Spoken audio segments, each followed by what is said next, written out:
କୁକୁର କାମୁଡ଼ିଲେ କେମିତି କରିବେ ପ୍ରାଥମିକ ଚିକିତ୍ସା? କୁକୁର କାମୁଡ଼ିବା ମାତ୍ରେ ପ୍ରାଥମିକ ଚିକିତ୍ସା ଜରୁରୀ କାହିଁକି? ଜାଣନ୍ତୁ ଏଥିରେ ଅବହେଳା କଲେ କ'ଣ ହୁଏ ପରିଣାମ। ବର୍ତ୍ତମାନ ସମୟରେ ଅନେକ କୁକୁର କାମୁଡ଼ିବା ଘଟଣା ସାମ୍ନାକୁ ଆସୁଛି। କୁକୁର କାମୁଡ଼ିବା ଯଦିଓ ଏକ ସାଧାରଣ କଥା, କିନ୍ତୁ କୌଣସି ବ୍ୟକ୍ତିଙ୍କୁ କୁକୁର କାମୁଡ଼ୁଥିଲେ ଉଚିତ ସମୟରେ ଚିକିତ୍ସା କରାଇନେବା ନିହାତି ଜରୁରୀ ଅଟେ।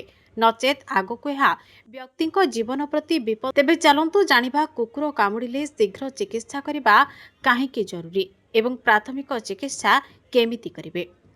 କୁକୁରଙ୍କ ଲାଳରେ ରାବିସ୍ ନାମକ ଭୂତାଣୁ ରହିଥାଏ। ତେଣୁ ବ୍ୟକ୍ତିଙ୍କୁ କୁକୁର କାମୁଡ଼ିଲେ ଲାଳ ଦେଇ ଏହା ବ୍ୟକ୍ତିଙ୍କ ଶରୀରକୁ ପ୍ରବେଶ କରିଥାଏ, ଯାହା ଶରୀରକୁ ଯାଇ ବ୍ୟକ୍ତିଙ୍କ ଜୀବନ ପ୍ରତି ଘାତକ ସାବ୍ୟସ୍ତ ହୁଏ।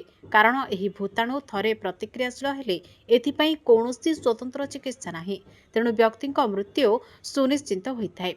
ତେଣୁ ଡାକ୍ତରଙ୍କ କହିବା ଆଧାରରେ ଯଦିଓ କାହାରିକୁ କୁକୁର କାମୁଡ଼ୁଛି, ତେବେ ତୁରନ୍ତ କ୍ଷତ ସ୍ଥାନକୁ ସାବୁନରେ ଭଲ ଭାବେ ଧୋଇଦେବା ଉଚିତ। କୁକୁର କାମୁଡ଼ିବାର 24 ଘଣ୍ଟା ମଧ୍ୟରେ ତାଙ୍କୁ ନିଶ୍ଚୟ ଡାକ୍ତରଖାନା ନେଇଯାଆନ୍ତୁ।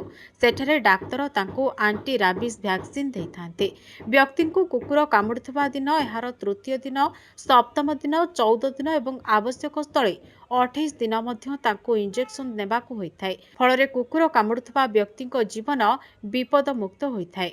ଯଦି ବ୍ୟକ୍ତି କୁକୁର କାମୁଡ଼ିବା କ୍ଷଣି ସେହି ସ୍ଥାନକୁ ସାବୁନ ପାଣିରେ ନ ଧୁଅନ୍ତି, ତେବେ କୁକୁର ଦାନ୍ତ ଦେଇ ମଣିଷ ଶରୀରକୁ ପ୍ରବେଶ କରିଥିବା ରାବିସ୍ ଭୂତାଣୁ ସ୍ନାୟୁ ଏବଂ ରକ୍ତ ଦେଇ ମଣିଷ ଶରୀରକୁ ପ୍ରବେଶ କରିଥାଏ ଓ ମସ୍ତିଷ୍କକୁ ଚାଲିଯାଇଥାଏ।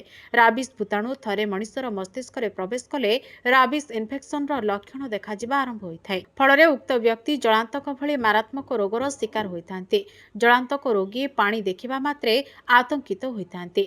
ଏହି ରୋଗୀଙ୍କ ଠାରେ ବିନା କାରଣରେ ରାଗିଯିବା, ବିରକ୍ତ ହେବା, ବାଉଳି ଚାଉଳି ହେବା ସହ ନିଶ୍ୱାସ ପ୍ରଶ୍ୱାସ ନେବାରେ ମଧ୍ୟ ଅସୁବିଧା ହେବା ଭଳି ସମସ୍ୟା ଦେଖାଦିଏ।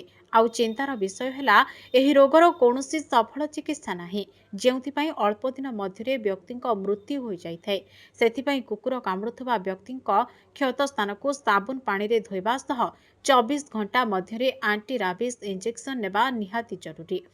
ଭିଡିଓଟି ଭଲ ଲାଗିଥିଲେ ଲାଇକ୍ କରନ୍ତୁ। ଆଗକୁ ଏଭଳି ଅପଡେଟ୍ ପାଇବା ପାଇଁ ଆମ ଚ୍ୟାନେଲକୁ ସବସ୍କ୍ରାଇବ୍ କରି ପାଖରେ ଥିବା ବେଲ୍ ଆଇକନକୁ କ୍ଲିକ୍ କରନ୍ତୁ ଏବଂ ସୋସିଆଲ ମିଡିଆରେ ଆମକୁ ଫଲୋ କରନ୍ତୁ।